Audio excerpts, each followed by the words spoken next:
Hare Krishna Prabhuji. You mentioned about the attachment in 325:20. So what do we mean by attachment in specifically? Because this term is commonly used and oftenly used. So we take the meaning very generalized. So if the attachment is to the material things, material relationships, that's cause of suffering. But if the attachment is to the sadhu or pure devotee, then it becomes spiritual.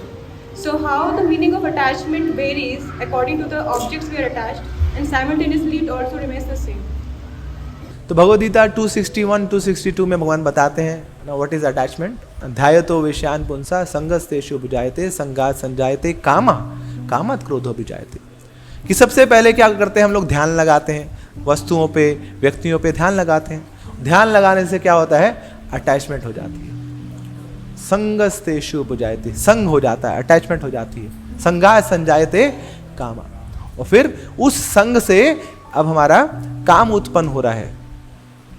काम मतलब कि अब इसके बिना हम रह नहीं सकते, इस व्यक्ति के बिना, इस वस्तु के बिना हम रह नहीं पाएंगे, मुझे चाहिए ही चाहिए। और जब वो इच्छा पूर्ण नहीं होती तो कामात क्रोधो भी जाते, गुस्सा आता नहीं। जब हमारी बातें मानी नहीं जाती तो गुस्सा आता है। क्रोध का ही तो कारण है, जो हमारी एक्सपेक्टेशन है वो पूर्ण नहीं हो रही तो गुस्सा आ जाएगा। तो ये श्लोक आप पढ़िए। अब प्रश्न है कि यहां पे जो हम संग की बात कर रहे हैं मतलब अटैचमेंट है ना, तो कई बार वो अटैचमेंट हम बोलते हैं कि भौतिक चीजों से हो रहा है तो बुरा है, भक्तों से हो रहा है तो बहुत अच्छा है। अब इन दोनों में अटैचमेंट में क्या भेद है? तो ऑब्वियसली जो सांसारिक लोगों से, सांसारिक वस्तुओं से जो भी हमारा अटैचमेंट है उसका जो फल है वो भी टेम्परेरी रहेगा और वो हमारी अधोगति का ही कारण बनेगा। मगर जब भक्तों से अटैचमेंट होगा तो भक्तों के साथ हमारा संबंध वो स्पिरिचुअल एस्पेक्ट है, वो दिव्य है, तो वो भक्त हमें दिव्य धरातल पे लाने के लिए प्रयास करेंगे। जैसे प्रभुपाद जी जब अमेरिका गए थे तो वहां पे जितने भी हिप्पी लोग थे उनको क्या पता कृष्ण के बारे में, उनको क्या पता भागवतम के बारे में, कुछ नहीं जानते, वो उनके लिए एलियन कल्चर है। मगर एक कार्य जरूर हुआ, वो लोग खुद से बोलते थे, बोले हम नहीं जानते ये भक्ति भुक्ति क्या होता है, मगर हमें एक चीज पता है कि ये जो बूढ़ा व्यक्ति आया है 70 साल का, ये शुद्ध भाव से यहाँ पे आया है, इसका कोई और हेतु नहीं है, ये भगवान का शुद्ध भक्त है। इसके कार्यकलाप को देखकर हमें जान गए। तो हमें कृष्ण पे आसक्ति नहीं है, हमें कृष्ण पे विश्वास नहीं, मगर हमारा इसके ऊपर बहुत विश्वास है, और क्योंकि हमारा इसके ऊपर विश्वास है इसलिए हमारा कृष्ण पे विश्वास। So we are sold out to this old गाय।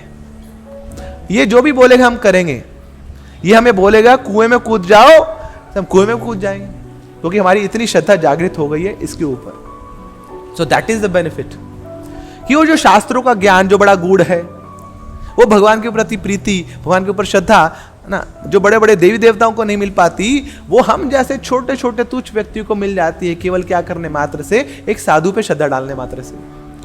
वो साधु की कृपा इतनी शक्तिशाली है। तो इसलिए ऐसे साधुओं से हमारी आसक्ति हो जाए। तो आसक्ति का प्राइमरीली मीनिंग अगर हम समझे तो आसक्ति meaning we should be hearing from them, we should be serving them, that is the meaning of आसक्ति। तो भौतिक संसार में आसक्ति जनरली शरीर से जुड़ी रहती है, मगर यहां पे जो आसक्ति है दैट इज मोर अबाउट श्रुति।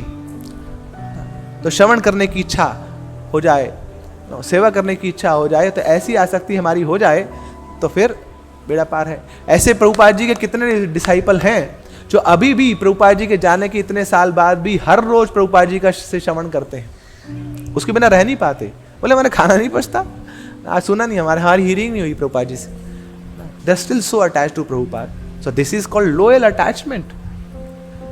तो ऐसी आसक्ति ना, जिसमें भौतिक अटैचमेंट रंच मात्र भी नहीं है ना, जिसमें कोई सेंस ग्रेटिफिकेशन नहीं है, it is purely on spiritual platform. तो ऐसी आसक्ति। Hope that clears.